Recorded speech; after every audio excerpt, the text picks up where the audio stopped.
मामा जी का सत्कार करना है, मामा जी का उद्धार करना है। भगवान चले और जब भगवान सीधे धनुष यज्ञ में पधारे, जहां पर धनुष रखा था, उससे पहले आज कंस ने उस यज्ञशाला पर एक दरवाजा बनवाया। उस दरवाजे पर एक कुबलिया पीर नाम के हाथी को खड़ा कर दिया। महावत से कह दिया, जब वे दोनों बालक आए तो हाथी के द्वारा उनका वध करवा दो।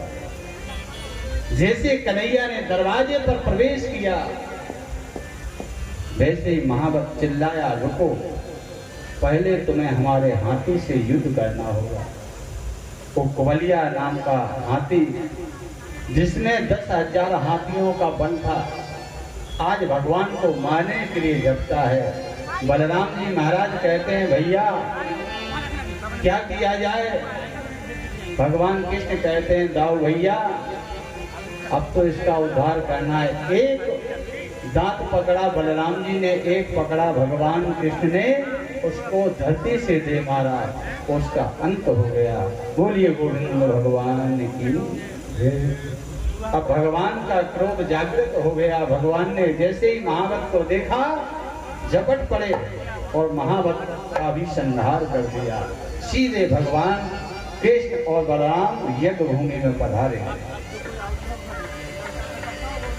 करेण वामेन सलीलमोद्रतं सजं चकृत्वा निविशेन पश्यता नृणांग कृष्या प्रवज्यमध्यतो यथेक्षुदण्डं मदकर्युरोत्रम्।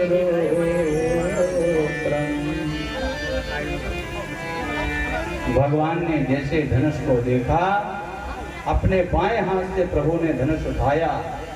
जितना देर पलक झपटने में लगती है, उतनी ही देर में प्रभु ने धनुष को के 3 टुकड़े कर दिए।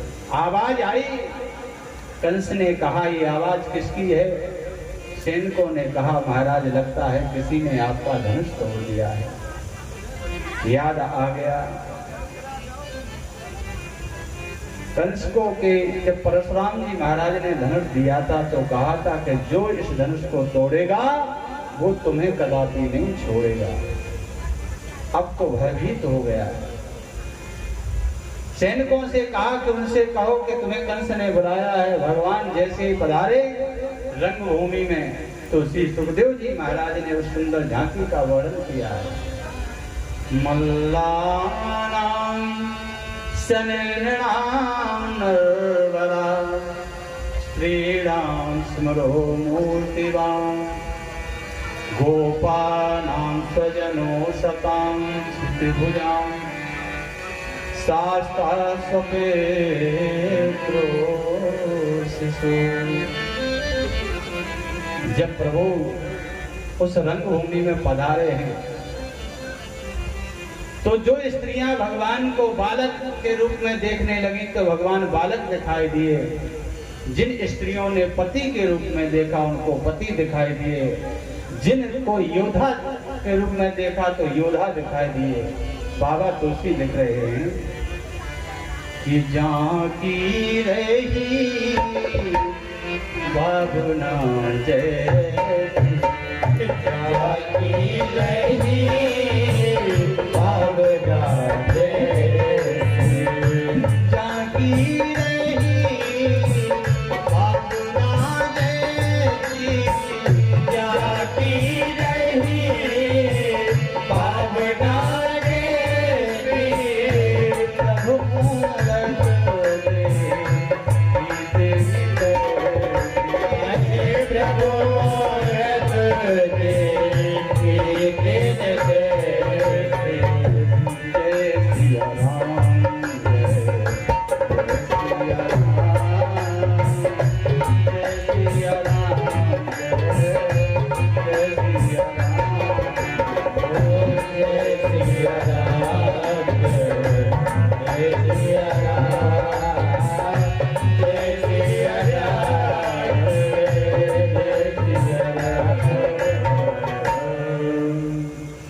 जिसने भगवान को जिस रूप में देखा प्रभु उसी रूप में उसको दिखाई दिए।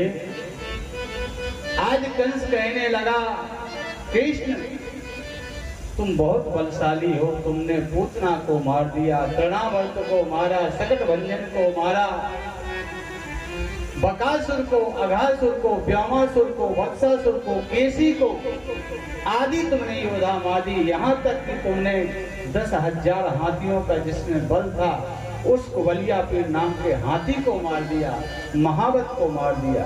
तुम बहुत बलशाली हो। और विशेष बात तो ये है कि जिस धनुष को कोई हिला तक नहीं पाया, आज तुमने उस धनुष को तोड़ दिया। तो मुझे तुम्हारा आंखों के सामने बल देखना है कि तुम में बल है कितना। भगवान ने कहा, मामा जी किससे लड़वाना चाहते हो? कंस कहने लगा कि हमारे पास जो मल्ल युद्ध करने के लिए योद्धा है, चाणूर और मुष्टक, तुम्हें उनसे युद्ध करना होगा। चाणूर मुष्टक आए, भगवान ने कहा हम आपसे युद्ध नहीं कर सकते। चाणूर बोले क्यों? क्योंकि आप में बल की अधिकता है, मैं आपसे उम्र में भी छोटा हूं, बल में भी छोटा हूं। चाणूर हंस करके कहने लगा, तुम क्या कह रहे हो? न बालो न किशोर तुम बलस्य बलिनां वरा लीलये भो हतोरेना सहस्रम दुःखित। ना तुम बालक हो, ना तुम किशोर अवस्था के हो। तुमने पूतना को मार दिया, अघासुर को मार दिया, बकासुर को मार दिया। कितने बड़े बड़े योद्धा तुमने मारे, और मेरे सामने ये कहते कि हम उम्र में छोटे, तुम्हारे बल से कम बल है, तुम्हें युद्ध करना होगा। भगवान ने बलराम जी को इशारा किया, भैया बताओ क्या करना है। बलराम जी ने कहा, कृष्ण उस माखन मिश्री को लजा मत देना, जो तूने चोरी का माखन खाया है उसकी ताकत दिखाओ। आज कन्हैया ने बड़े भैया का इशारा पाया और चाणूर के साथ भिड़ गए, मुष्टक के साथ श्री बलराम जी महाराज भिड़ गए। मल्ल युद्ध हुआ। अंत में जैसे कन्हैया नीचे हो जाते हैं तो ग्वाल वाल घबरा जाते हैं कि मेरा कन्हैया हार ना जाए। तो कन्हैया को उत्साहित करते हैं, कन्हैया पूतना वाले हाथ दिखाओ, कन्हैया पूतना वाले हाथ दिखाओ। उत्साहित कर रहे हैं आज ग्वाल वाल। जब कन्हैया ने कहा कि अब युद्ध को विराम दिया जाए, तब तुरंत ही चाणूर को एक ऐसी पटकनी लगाई कि ताकि उसने उठने का दोबारा साहस नहीं किया और भगवान के परम धाम को चला गया। बोलिए बालकृष्ण भगवान की जय हो। आज बलराम जी महाराज ने मुष्टक को मार दिया, मुष्टक को परम धाम को पहुंचाया और भगवान सीधे पहुंचे मामा जी के पास। कहने लगे, मामा सावधान हो जाओ, अब तुम्हारा नंबर है।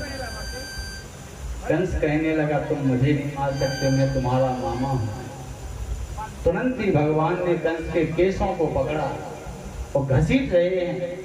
कंस कहने लगा, कृष्ण केशों को मत पकड़ो, बहुत दर्द होता है। भगवान को वो बात याद आ गई जिस समय देवकी का विवाह हो रहा था, और विवाह के बाद जब कंस विदा कर रहा था, आकाश मार्ग में आकाशवाणी हुई कि इसके 8वीं संतान तुम्हारा काल होगी। उसी समय कंस ने आज देवकी के केशों को पकड़ करके और रथ से नीचे घसीट करके लाया। भगवान को याद आ गया। वो भगवान कहने लगे, दुष्ट कंस, आज तू कह रहा है कि केश पकड़ने में दर्द होता है, उस समय तुमने अपनी बहन के जो केशों को पकड़ा, क्या तुम्हारी बहन को दर्द नहीं हुआ? मैंने उसी समय प्रतिज्ञा कर ली थी कि जिस दुष्ट ने मेरे माँ के केशों को पकड़ा है और घसीटा है, मैं उसी दुष्ट को केशों के साथ घसीट करके परम धाम को पहुंचाऊंगा।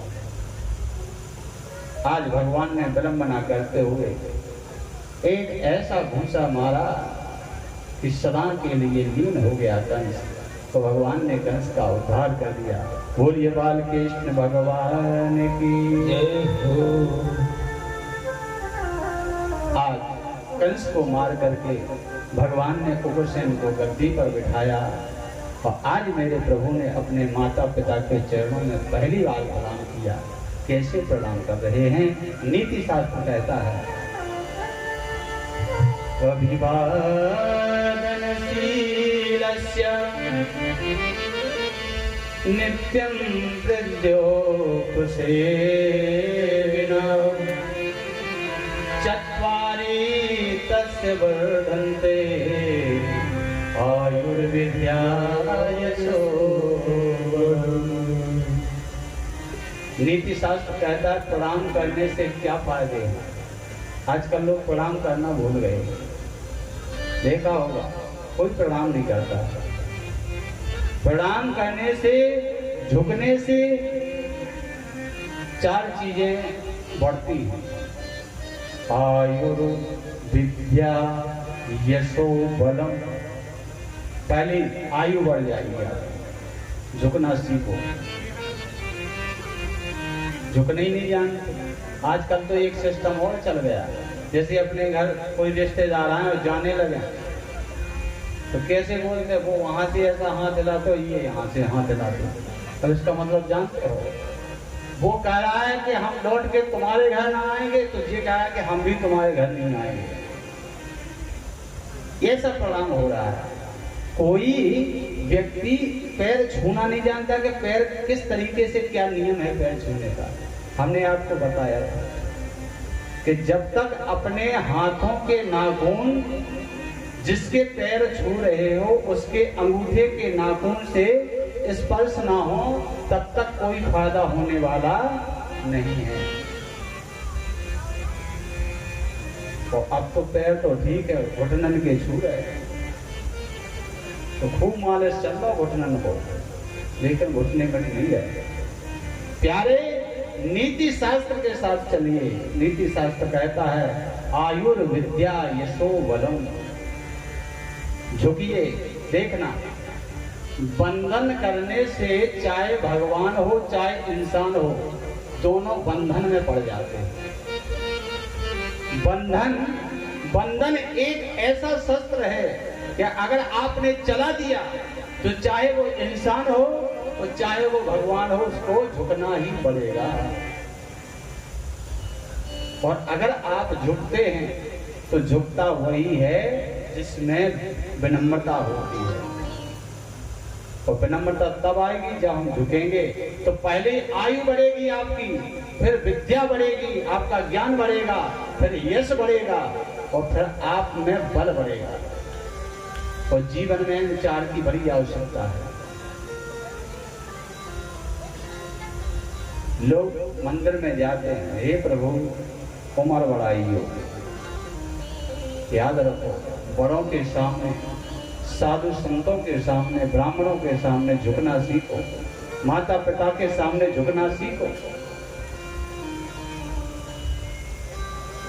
प्रतिज्ञा करो। हमारी कथा कहने का एक ही मतलब रहता है कि आप में कुछ परिवर्तन आए। तो आप प्रातः काल उठ करके बच्चों को ये मत सिखाया करो कि नमस्ते। ठीक है, आपने नमस्ते कहा, किसी बच्चे ने आप माता पिता से नमस्ते कहा, तो माता पिता क्या कहेंगे जवाब में? यही कहेंगे कि नमस्ते बेटा, यही बोलेंगे कि नहीं? अगर आपने उनको सिखाया कि पिताजी के सामने आपको बोलना है पिताजी प्रणाम, तो फिर पिताजी क्या कहेंगे? बेटा खुश रहो, आशीर्वाद मिलेगा। और नमस्ते से नमस्ते ही मिलेगा, आशीर्वाद मिलने वाला नहीं है। इसलिए याद रखो, आज की संतान प्रातः काल उठ करके पहले पृथ्वी का स्पर्श करे, पृथ्वी को प्रणाम करे, फिर माता पिता को प्रणाम करे। क्योंकि शास्त्र कहता है मातृ देवो भव, आचार्य देवो भव, पितृ देवो भव। ये तीनों देवता है। माता पिता को भगवान का स्वरूप मानो, भगवान मानो। तुम्हारे एक लोटा जल चढ़ाने से कुछ नहीं होता है। अगर आपने सास ससुर की सेवा नहीं की, माता पिता की सेवा नहीं की, कुछ नहीं होने वाला एक लोटा जल चढ़ाने से। कितना काशी हो, गोदावरी, गंगा, हरिद्वार हो, घर में माता पिता रो रहे हैं और आप चारों धाम कर रहे हो। क्या भगवान नहीं जानता? जो घर में बैठे भगवान दुखी हैं और बाहर के भगवान को तुम खोज रहे हो। तो याद रखो, घर के भगवान को पूजिए। मेरा भाइयों से निवेदन है कि जो लोग कहते हैं कि स्त्री पैर की जूती होती है, ये आपकी बड़ी भूल है। बेटी लक्ष्मी होती है, लक्ष्मी, ग्रह लक्ष्मी जिसको कहा गया है। लोग हमारे पास कई प्रकार के लोग आते हैं, महाराज को ले देखो हम जितना कमाते हैं पैसा रुकते ही नहीं है, क्या करें?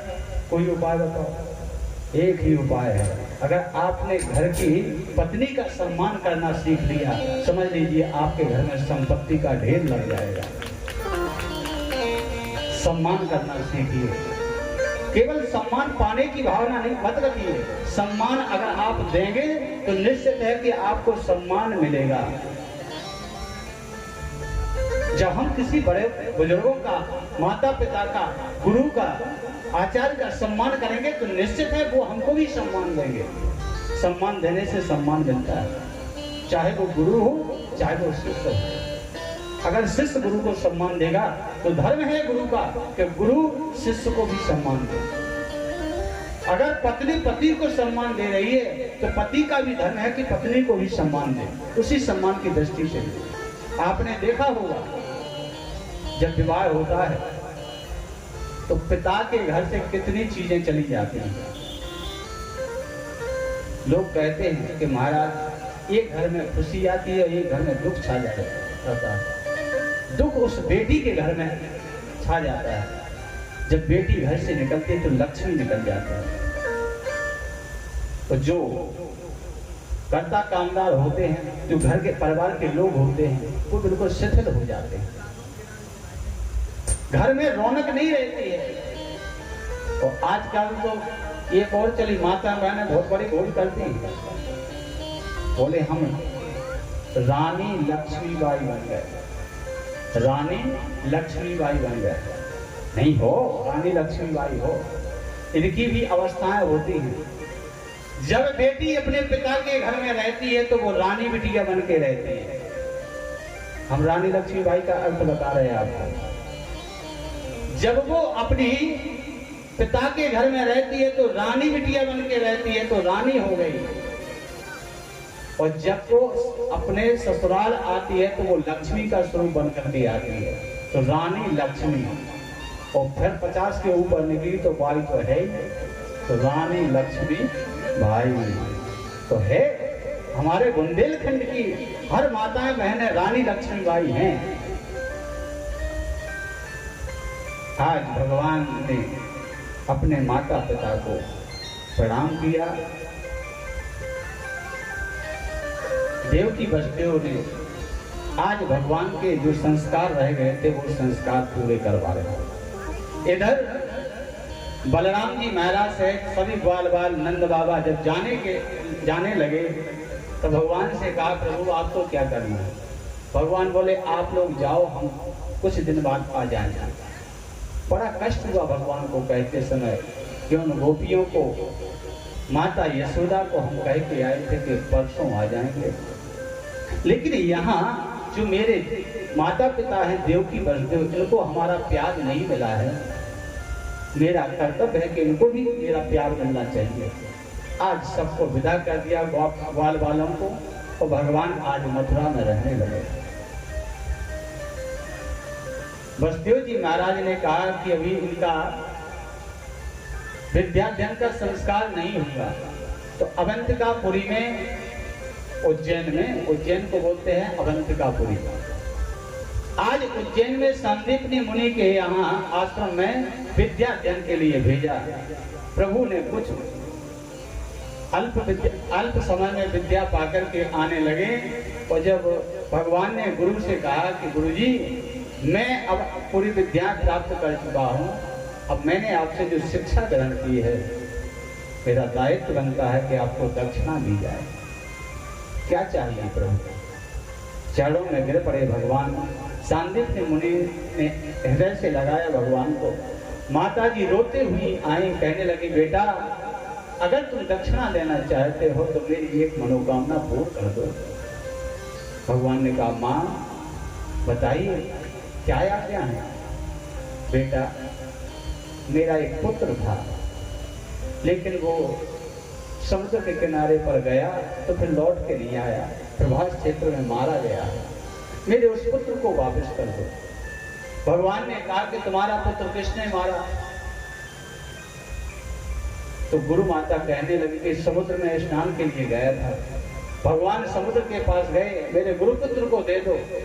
समुद्र ने कहा मेरे पास आपका गुरुपुत्र नहीं है, और इस समुद्र में शंखासुर नाम का एक दैत्य रहता है, उसने मार दिया है। शंखासुर को के पास गए, भगवान ने शंखासुर को मारा, लेकिन शंखासुर ने कहा कि प्रभु मेरे पास तो गुरुपुत्र नहीं है, लेकिन तुम्हारा गुरुपुत्र यमलोक में पहुंच चुका है। शंखासुर को मार करके भगवान सीधे यमराज के पास पहुंचे। यमराज ने भगवान को देखा, स्वागत किया। भगवान ने कहा मेरे गुरुपुत्र को दे दो। यमराज ने सशरीर गुरुपुत्र को दिया, और गुरुपुत्र को लेकर के भगवान ने अपने गुरु सांदीपनी को समर्पित किया, और भगवान आए। अब भगवान जैसे ही कुछ बड़े हुए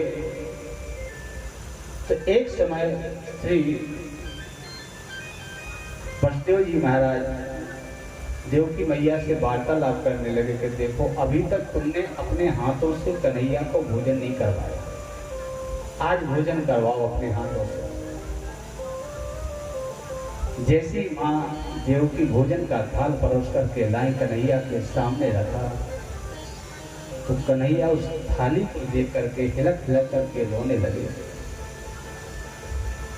जब आंखों में आंसू देखे, देवकी मैया पूछ रही है कन्हैया से, कन्हैया क्या हुआ, भोजन अच्छा नहीं है क्या भूख नहीं है, तो रो क्यों रहा? पहली बार तो मैं अपने हाथों से तुझे भोजन करवा रही। कन्हैया कहने लगे माँ भले ही तो मेरी माँ है, लेकिन पालन पोषण तो किया है माँ यशोदा। मुझे क्या अच्छा लगता है क्या अच्छा नहीं लगता ये तू नहीं जानती है, ये माँ यशोदा जानती है।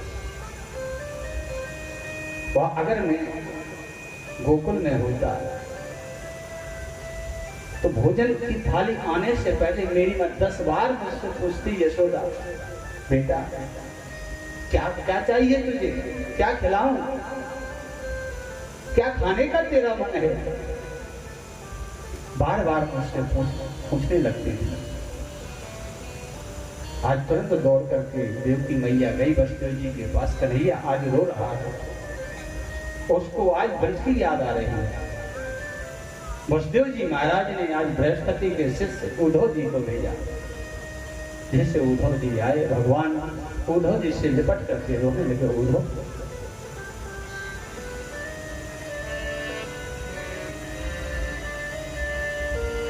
मोहि ब्रज बिसरत नाही, उद्धव मोहि ब्रज बिसरत नाही, उद्धव मोहि ब्रज बिसरत